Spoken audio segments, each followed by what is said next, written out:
I thought I had the perfect marriage until I found my husband's phone buzzing with love messages.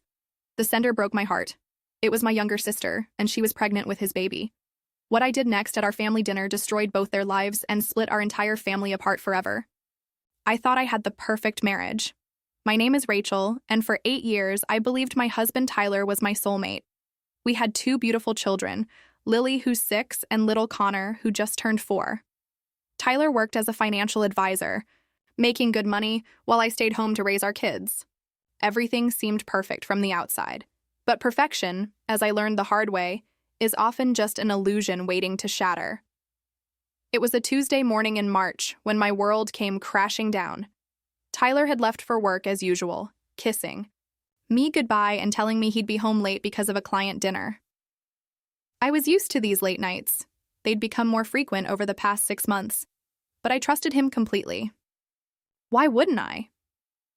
He was my husband, the father of my children, the man who promised to love me forever. I was folding laundry in our bedroom when I heard his phone buzzing on the nightstand. He'd forgotten it, which was unusual because Tyler was practically glued to that thing. The screen lit up with a text message, and what I saw made my blood run cold. The message was from someone named Amanda, and it read, "Can't wait to see you tonight, baby. The hotel room is booked." My hands started shaking. There had to be an explanation. Maybe it was a work thing. Maybe Amanda was a colleague, and this was about a business meeting. But deep down, I knew. A wife always knows. I picked up his phone with trembling fingers. No password, which should have been my first red flag. I scrolled through their conversation, and each message was like a knife to my heart. They'd been having an affair for 6 months. 6 months of lies, 6 months of him coming home to me and our children after being with another woman. The messages were explicit, romantic, everything that our marriage had stopped being years ago. But the worst part, the part that made me physically sick, was when I saw her name in his contacts with a heart emoji. Amanda was my younger sister. My own sister, who came to our family dinners every Sunday, who played with my children, who I confided in about my marriage troubles. She knew everything about our relationship, our problems, our most intimate secrets, and she used that knowledge to steal my husband. The irony was bitter. Our family had always been complicated. My parents, Helen and Robert, had always favored Amanda because she was the baby, the pretty one, the one who could do no wrong in their eyes. When we were growing up, I was the responsible one, the one who got good grades and followed the rules, while Amanda was the wild child who got away with everything. Even as adults, nothing had changed. When Amanda dropped out of college to become a yoga instructor, my parents supported her decision and helped pay her rent. When I got pregnant, with Lily right after college, they lectured me about being too young and not focusing on my career. When Tyler and I bought our first house, my parents barely acknowledged it. When Amanda got her yoga certification, they threw her a party and invited the whole extended family. I sat on our bed, the bed where Tyler and I had made love countless times, where we'd planned our future, where I'd nursed both our babies, and I felt my entire world collapse. 8 years of marriage, 10 years of being together, thrown away from my 24-year-old sister who worked as a yoga instructor and had always been the pretty one, the fun one, the one everyone loved. I called in sick to my part-time job at the local bookstore and spent the day going through Tyler's things. I found hotel receipts hidden in his wallet, charges on our credit card that I'd never questioned because I trusted him.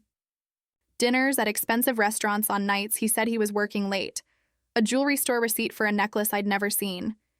He was buying her gifts with our money that should have gone toward our children's future. When Tyler came home, that evening, I was sitting at our kitchen table with all the evidence spread out in front of me. His phone, the receipts, printed screenshots of their messages. He walked in with a smile, asking about my day, and then he saw his phone in my hands. The color drained from his face. "Rachel, I can explain," he said, but I held up my hand to stop him. "Explain what, Tyler? Explain how you've been sleeping with my sister for 6 months? Explain how you've been lying to me every single day? Explain how you've been spending our children's college fund on hotel rooms and jewelry for Amanda?" He tried to sit down, tried to reach for my hand, but I pulled away. It just happened, Rachel. We didn't plan it. You and I, we've grown apart. We barely talk anymore. We never have time for each other. Amanda understands me in a way you don't. Those words cut deeper than any knife could. I'd been home raising his children, keeping his house, supporting his career, and he was complaining that I didn't understand him. Where is she now? I asked. Who? Don't play dumb, Tyler. Where is Amanda? Does she know I found out? He looked down at his hands. She's at her apartment. And yes, I texted her when I saw my phone was missing. Of course he did. Of course his first thought was to warn her, not to think about how this would devastate me or our children. That night, I made him sleep in the guest room while I lay awake planning my next move. I could confront Amanda, scream at her, make a scene, but that wouldn't accomplish anything. I could file for divorce immediately, but I wanted to be smart about this. I wanted them both to pay for what they'd done to me and my family. But first, I needed to know if our families knew. The next morning, after Tyler left for work, I called my mother. Hi, Mom. I was wondering if you've talked to Amanda lately? Oh, yes, dear. We had lunch yesterday. She seems so happy lately, glowing even. I think she might have met someone special. My heart sank. My own mother was gushing about Amanda's happiness, not knowing it was built on the destruction of my marriage. Did she say anything about who it might be? I asked carefully. Well, she was being secretive about it, but she did mention he's older, established, has children. I told her I hoped he treats her better than those boys her age she usually dates. I hung up feeling sick. My mother was practically celebrating my sister's affair with my husband. I drove to Amanda's apartment that afternoon. She lived in a trendy complex downtown that our parents helped pay for because she could never hold down a steady job. I had a key because I'd been helping her with her rent when she was short on money, which happened more often than I care to admit. Our parents always expected me to take care of Amanda, to be the responsible big sister who cleaned up her messes. She wasn't home, probably at one of her yoga classes, so I let myself in. Her apartment was a mess, but I wasn't there to judge her housekeeping. I was there to gather evidence. I found more proof of their affair, love letters Tyler had written her, photos of them together that made me sick to look at. But the most devastating discovery was a pregnancy test box in her bathroom trash. It was positive. My sister was pregnant with my husband's baby. I sat on her bathroom floor and cried until I had no tears left. Then I got angry. Angrier than I'd ever been in my life. They hadn't just betrayed me, they'd created a life together while destroying mine. But as I sat there, a plan began to form in my mind. If they wanted to destroy my life, I was going to make sure they destroyed each other's too. And I was going to make sure our families saw exactly what kind of people they really were. I took photos of everything, including the pregnancy test, and then I left. Over the next few weeks, I played the perfect wife and daughter. I didn't let on that I knew about the baby. I smiled when Tyler came home, cooked his favorite meals, even initiated intimacy a few times to keep him from getting suspicious. I attended every family dinner, watched Amanda laugh and joke with Tyler while our parents doted on her, watched my children play with their aunt who was carrying their half-sibling. Meanwhile, I was documenting everything.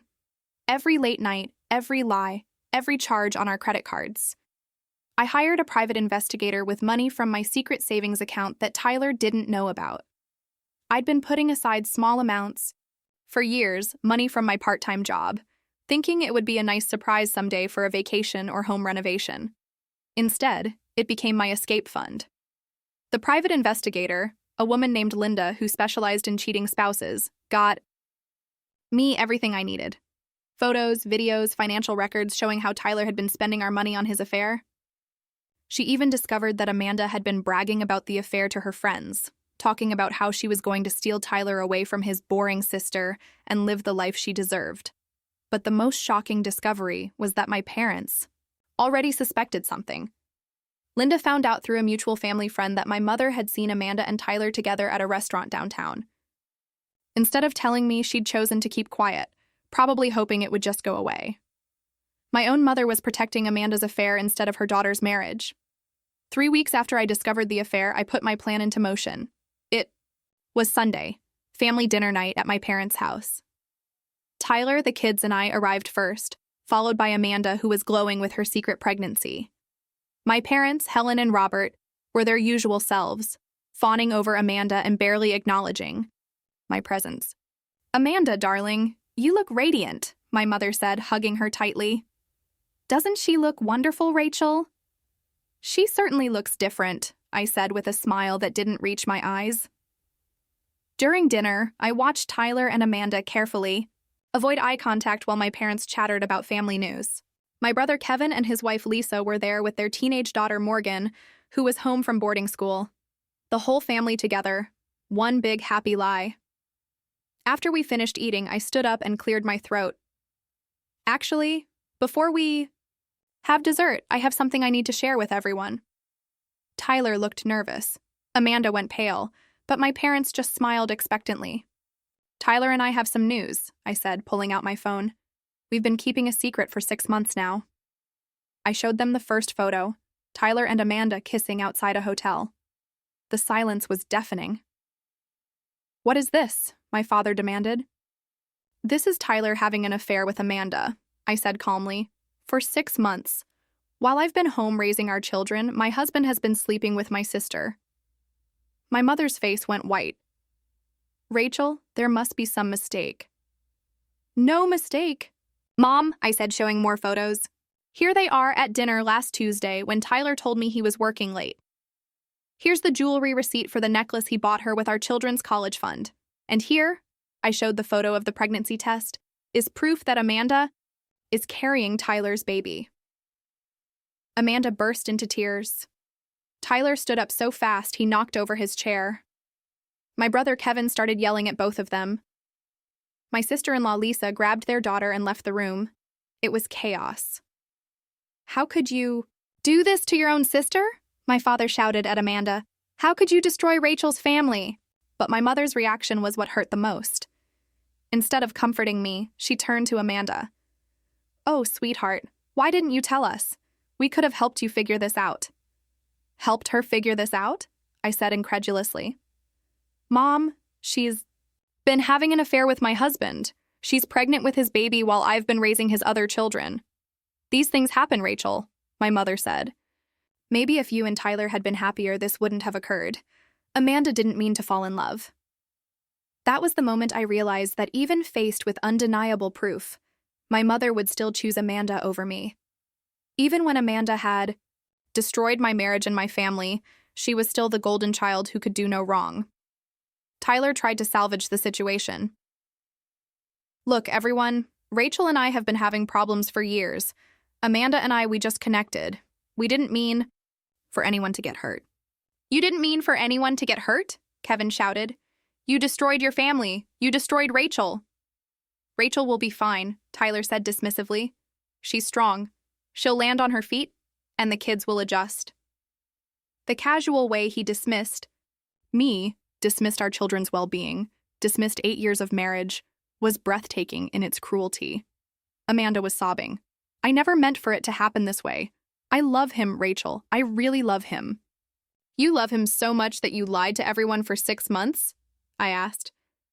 "You love him so much that you helped him steal money from his children? You love him so much that you destroyed 2 families? It's not like that," she cried. "We want to be together. We want to raise this baby together. We can all figure out how to make this work."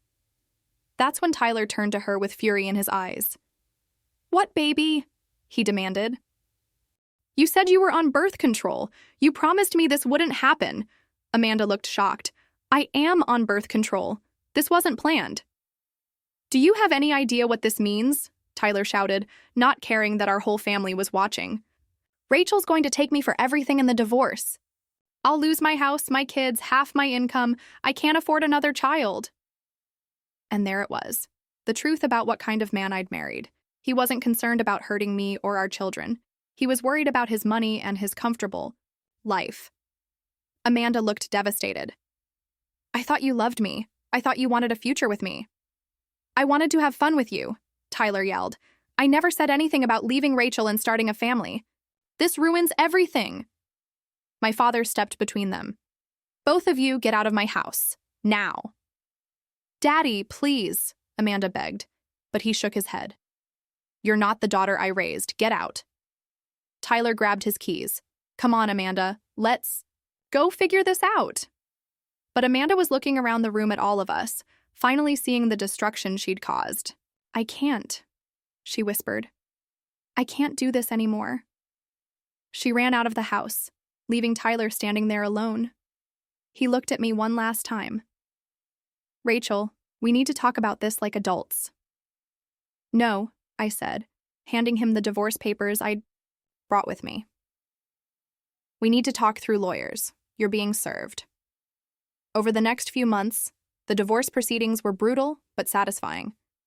Thanks to all the evidence I'd gathered, I was awarded the house, primary custody of the children, and a very generous alimony and child support arrangement. Tyler had to sell his classic car collection and take out loans to pay the settlement. The family fallout was just as dramatic. My brother Kevin and his family completely cut ties with Amanda. They wouldn't let their daughter Morgan have any contact with her aunt. My father was devastated by Amanda's betrayal and refused to speak to her for months. But my mother continued to support Amanda, which created a rift between my parents that lasted for over a year. They went to couples counseling, but my father couldn't understand how his wife could continue to enable the daughter who'd destroyed their other daughter's life. Amanda, meanwhile, was dealing with her own consequences. Word got out about the affair, and her yoga studio fired her when clients started complaining. Small-town gossip travels fast, and nobody wanted to take classes from someone who'd betrayed her own sister. Her friends abandoned her when they realized what she'd done. She couldn't afford her trendy apartment anymore and had to move back, in with our parents, but the tension in the house was unbearable. My father could barely look at her, and my mother's attempts to normalize the situation just made everyone more uncomfortable. Tyler had made it clear he wanted nothing to do with the baby, and Amanda couldn't afford a lawyer to go after him for child support on top of what he was already paying me. The pregnancy was difficult, and she was alone for most of it. Our extended family, aunts, uncles, cousins, all took sides. Most of them supported me, which meant Amanda was uninvited from family gatherings, holidays, celebrations. She became a pariah in her own family. But the real karma came 6 months later. I was at the grocery store with Lily and Connor when I ran into Amanda. She was visibly pregnant now, working as a cashier at the store because it was the only job she could find that would hire her. She looked tired, older, broken in a way that had nothing to do with pregnancy.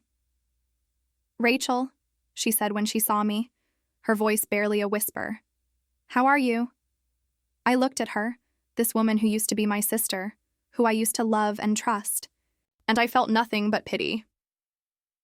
"I'm doing very well, actually," I said honestly. "The kids and I are happy. We're moving to a bigger house next month." Her eyes filled with tears. "I heard Dad's not speaking to Mom anymore because of me." It was true. My parents had separated 3 months earlier. My father couldn't forgive my mother for continuing to support Amanda after what she'd done. The whole family was fractured because of their affair. "I'm sorry," Amanda said. "I'm so sorry for everything. I know it doesn't mean anything now, but I never meant for it to destroy the whole family." "No," I said. "You never thought about the consequences at all. There's a difference." I paid for my groceries and left her standing there, crying behind the cash register. As for Tyler, the last I heard he was living in a studio apartment across town, drowning in debt and barely scraping by after paying child support and alimony. He'd tried to date other women, but word about the affair and how he'd treated his pregnant girlfriend had gotten around. Turns out women don't want to date men who abandon pregnant women and destroy their families. I found out through Kevin that Tyler had tried to reconcile with Amanda after the baby was born, probably realizing that having someone else help with bills would be beneficial, but she wanted nothing to do with him. She'd learned the hard way what kind of man he really was. A year after the divorce was finalized, I met James at a bookstore where I'd started working full-time. He was a widowed father of one, kind and patient, and everything Tyler had never been. We took things slowly, both of us having been hurt before, but eventually he moved in with me and the kids. Lily and Connor adored him, and he treated them like his own children. Even my father approved of James, which meant a lot to me. My parents had gotten back together after a year of separation and counseling, but their relationship was never quite the same. My mother had learned some hard lessons about enabling, and my father had learned to be more vocal about his expectations for his family. We got married 2 years later in a small ceremony with just our closest friends and family. Amanda wasn't invited, obviously. She'd given birth to a daughter she named Emma, and from what I heard through family gossip, she was struggling as a single mother. Tyler was too busy working his second job to pay his debts to concern himself with his ex-wife's happiness or his other daughter's well-being. James adopted Lily and Connor after we got married, and Tyler signed away his parental rights willingly, probably relieved to not have to pay child support anymore. The kids barely remembered him now. They called James Dad, and he was the one, teaching them to ride bikes and helping with homework and tucking them in at night. 3 years after the divorce at Lily's school graduation, I saw Amanda again. She was there with her daughter Emma, who must have been about 2 years old. The little girl had Tyler's eyes and nose, which was unsettling, but she seemed happy and well cared for. Amanda looked better than she had at the grocery store, more put together, like she'd found some stability. After the ceremony, she approached me hesitantly. My parents were there, standing awkwardly between us, the family dynamic still strained after all these years. "Rachel, could I talk to you for just a minute?" I looked at James, who squeezed my hand supportively and took the kids to get some refreshments so I could have privacy. My parents watched nervously from a distance. "What do you need, Amanda?" I asked, not unkindly, but not warmly either. "I wanted to thank you," she said, which wasn't what I expected. "Thank me?" "For not fighting me for custody of Emma when Tyler wanted to sign away his rights. You could have made things much harder for me. You could have provided evidence that would have made the court question my fitness as a mother, but you didn't." She was right. I could have. I'd had plenty of evidence of her drinking during early pregnancy, her financial instability, her history of poor decisions, but I hadn't used it. "That little girl didn't choose to be born into this mess," I said. "She deserves a mother who loves her, even if I don't agree with the choices that mother made." Amanda nodded, tears in her eyes. "I've been going to therapy," she said. "Trying to understand why I did what I did, how I could hurt you like that, how I could hurt our whole family. I know I'll never be able to make it right, but I want you to know that I think about it every day. I live with the guilt every day." "Good," I said, and I meant it. Not because I wanted her to suffer, but because guilt meant she understood the magnitude of what she'd done. It meant she'd grown as a person. "I hope someday you can forgive me," she said. "I hope someday our family can heal." I looked at this woman who used to be my sister, who I used to love more than anyone except my own children. I glanced back at my parents, who were watching us hopefully, probably praying for some kind of reconciliation. "I have forgiven you, Amanda," I said finally. "But forgiveness doesn't mean forgetting, and it doesn't mean trusting you again. It just means I've let go of the anger because carrying it was hurting me more than it was hurting you.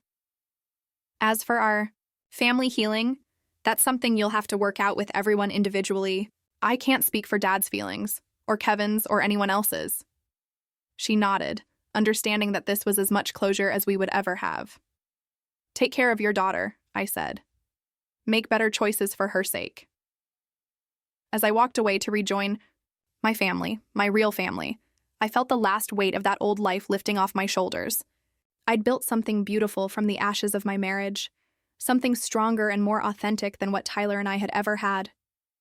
Lily ran up to me, chattering excitedly about her graduation, and James put his arm around my shoulders.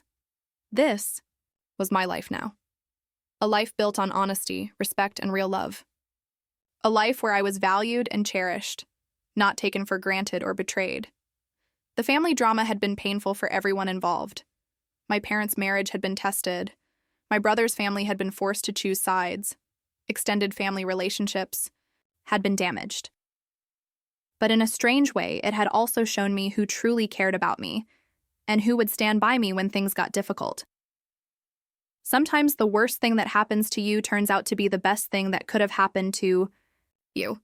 Not because the pain wasn't real or because the betrayal didn't matter, but because it forces you to rebuild your life on a stronger foundation. It shows you what you're truly capable of surviving and overcoming. Tyler and Amanda taught me that I deserve better than settling for crumbs of affection and respect. They taught me that I was stronger than I ever imagined. And in the end, their betrayal led me to James, to real happiness, to a life I never could have imagined when I was married to Tyler. As I tucked Lily and Connor into bed that night, reading them their favorite story while James cleaned up the kitchen downstairs, I realized that I wouldn't change anything about my story. Every painful moment, every sleepless night, every tear I cried had led me here, to this perfect ordinary evening, with my family, the family I chose and who chose me back. That's the thing about betrayal and karma in families. It doesn't just affect the people directly involved, it ripples out and touches everyone.